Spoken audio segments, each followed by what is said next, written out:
Maqaan kee hoo? Caaltuu Nagaasaa Waajjireen jedhama. Ijoollee eessaati? Ijoollee Arsiiti. Arsii eessa? Arsii ba'aa. Dhaloota kee? Iddoon dhaloota kiyyaa Guushaa Xeemalaa. Guushaa Xeemalaa? Ganda Guushaa Xeemalaa. Aanaa Digalooxii Ijootta dhaladhe. Achuma jiraatta? Achuma yan jiraadha. Maatii kiyya wajjin nama garuu maatii sadiin qaba. Abbaa warraa kiyya wajjin Shaaldooji keessa jiraadha. Haadha maatii sadiiti.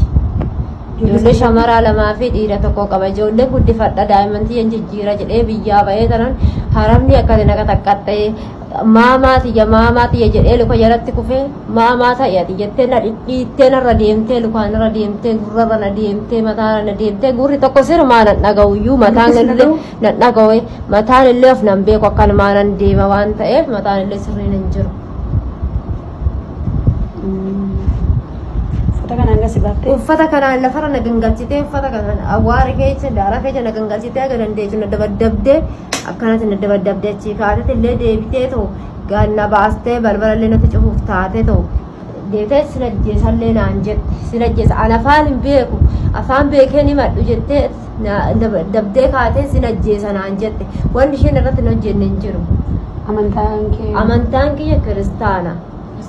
Kiristaana achi kee nafseeti jaanan baa jedhee too raasatti bahee raasaa halkan tokko guyyaa tokko raasaa bulee guyyaa lama halkan tokko guyyaa tokko bulee isheen tun argitee arfaa na fuutee naan galte balaashit nafseen tiyya baraaramtee ummata Oromoo naa dhagaa sheer kobbinaa godhaa sabnatiin kiyya hin jiru tokkichi hin jiru nafti kiyya hin jiru homaan sirri hin jiru sheer kobbinaa godhaa rabbi osoo sodaattanii warri rabbi beektan.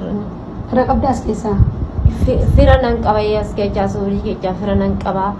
Maqaan ishee hoo? Maqaan ishee Gannat Taaddasaa kan jedhamtu Taaddasaa Shumee kan jedhamtu suudii keessaa nan qaba.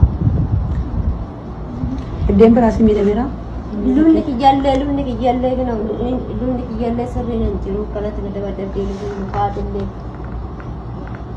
Lubni illee akkanatti na jira. Nafseeti jaan eecha tan harkaa bahee kan nafseedhaan ajjeestu. Nafseedhaan kan ajjeestu eecha harkaa bahee arfamne. Amma fira keessi barbaanna rakkoon qabu. Assalamualaikum warahmatullahi wabarakatuh. Guys, uummanni Oromoo zafaniyyuu sheer gootanii amantaa musliimaa kiristaanaa osoo hin jenne bira dhaabbadhaa.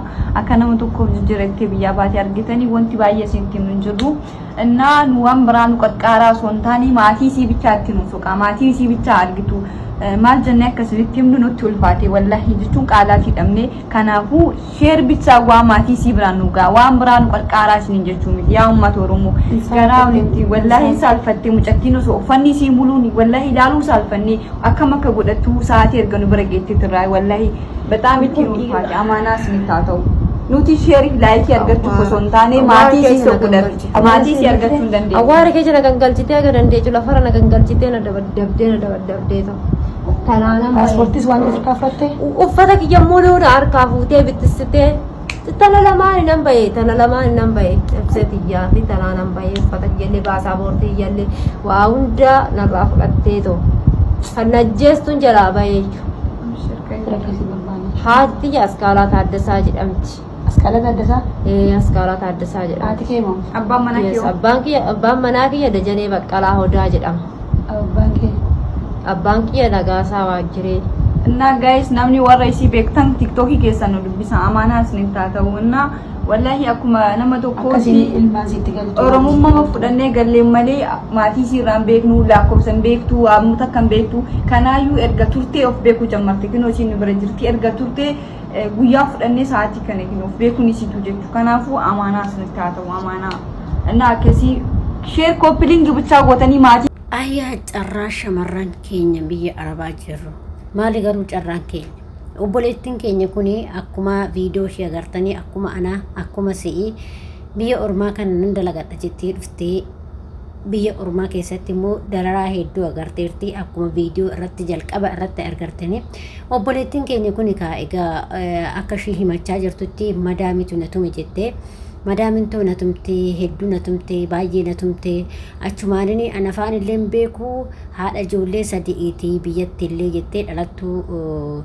godina Arsii Asallaati mucayyoon kuni kan dhalatte immoo boqojjiidha jechuudha namoonni beektan yoo jiraattan mucayyoo kana akkasuma immoo gargaartanii gara biyyaattis haa ta'u gaagaltu dhugaa dubbachuu fi hedduu takka miidhamtee jirti jechuudha. Hedduu nama gaddisiisa. Ilmi namaa ta'ee kan namaa hin naane araban arge dhugaa rabbi siinaatu arabni kan nu'iinaatu dhiisati ilmoo ofii dhaltee naatu dhugaa rabbi siniin jedha. Ilmoo ofiidhaan kanaafuu yeroo achi aaranii jarri badaadha jechuudha. Kanaaf obboleettii keenya kana miidhaa guddaa irraan gaanii jiru. Baay'ee na dhukkuba jechaarti lafa shiyoo agartanii hedduu takka na gaddisiise dhugaa waaqayyo. Namoota biyyuma ormaa kana dhufinaa yoo jenne akka waan ofii keenya inaafaa itti fakkaata. Keessattuu biyya Saudi Arabiyaan dhufinaa yoo jennu jechuudha.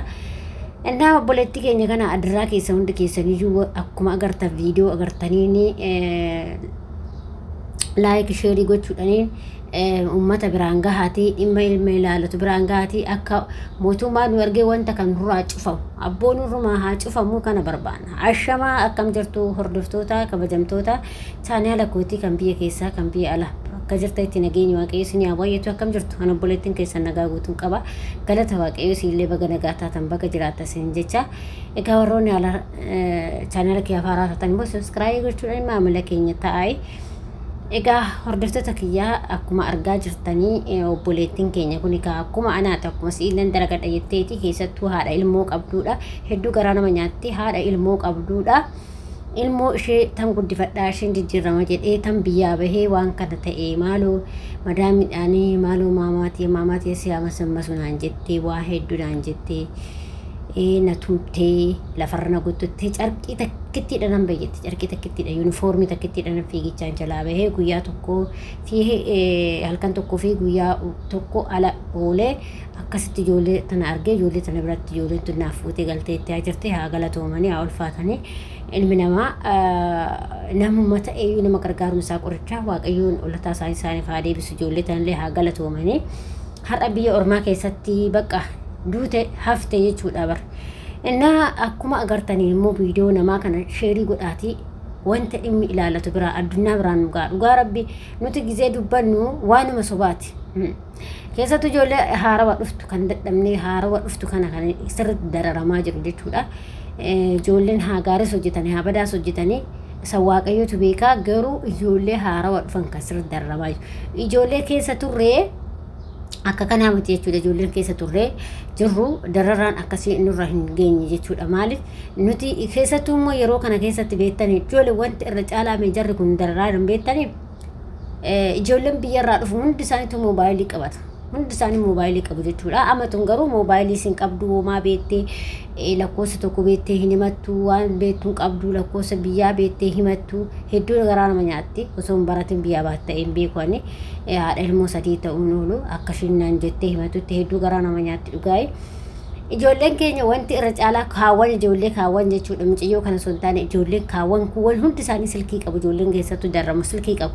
Silkii isaa irratti amma yeroo baay'ee yeroo isaanii dabarsanii amma ani na ajaa'ibe nuti warri keessa turre kan sodaannaa laayivii tokkominaamana kana banneen teenyu dhugaa dubbachuu jechuudha. Yoo garuma yuutuubii tana warroonni dhoksaa hojjetan hojjennu malee banneen teenyu jechuudha. Maaliif baqa osoo isarra teechuu yeroon kee gubataa sa'aatii 2 sa'aatii 3 sa'aatii 4 achirra taa'anii hedduu ijoollee wajjin baanii taphatanii imsanii kaan jedhu garuu isaan kana hin jaalatanii jechuudha. Maaliif sagalee hin dhaga'amu waan ta'eef isaan achirratti taa'u waan ta'eef ijoolleen keenya dhugaa dubbachuuf ijoollee haarawaa dhufantu irra xinnoo gudda'amaa jira. Akkasuma immoo akka gizeen dhufnee obsinee hojjennuu sanii mati jechuudha. Nuti silkii waggaa meeqatti agarre dhugaa siin jedha waggaa lama fixee tanaan gara sadaffaatti soo deemaa jiru. Naa bitanii jechuudha dhugaa sin jedha. Maaliif beektanii nu didan silkii hin binnu inni didan.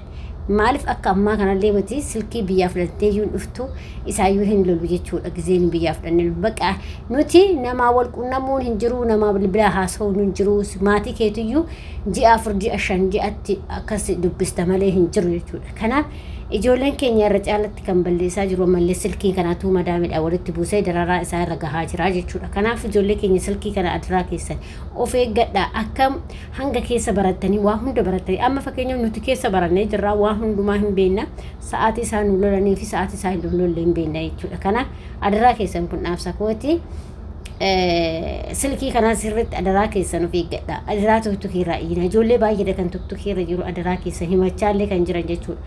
Innaa akkasiin jedha hordoftoota kiyyaa waaqayyo obboleettii keenyallee harka diinaa keessaa siyaa baasu obboleettii koo hedduutu akka garaa nama nyaatti waaqayyumti harka diinaa keessaa siyaa baasu sin jedha obboloota koo hunda keessaniyyuu akkuma viidiyoo agartanii harka diinaa keessaa waaqayyo siyaa baasu jedhaanii jalaa baaseera ammas immoo waaqayyo nagaadhaan biyya ishee